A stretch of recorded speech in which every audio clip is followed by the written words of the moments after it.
अस्सलाम वालेकुम रहमतुल्लाहि व बरकातुहू। एक बार फिर से आपके खिदमत में 10वीं जमात सब्जेक्ट मराठी चैप्टर नंबर 10 दास पीटी का इसके जो है क्वेश्चन एंड आंसर्स पीडीएफ की शक्ल में आपको जो है हम दे रहे हैं। डाउनलोड करने के लिए वेबसाइट hasilin.com पर और डिस्क्रिप्शन के अंदर लिंक है, वहां से आप जो है इसको डाउनलोड कर सकते हैं।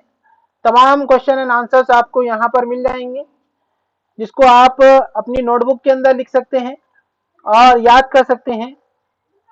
और अगर कुछ नहीं समझता है तो जो है सब्जेक्ट टीचर से आप कांटेक्ट कर सकते हैं। कमेंट बॉक्स में कमेंट कर दें कि आपको जो है ये पीडीएफ कैसी लगी, और जो भी आपको जो है प्रॉब्लम्स आ रहे हैं, जो भी आपको मटेरियल चाहिए उर्दू मीडियम के लिए, तो आप हमें जो है कमेंट बॉक्स में कमेंट कर सकते हैं और हमारी वेबसाइट hasilin.com पर विजिट करिए।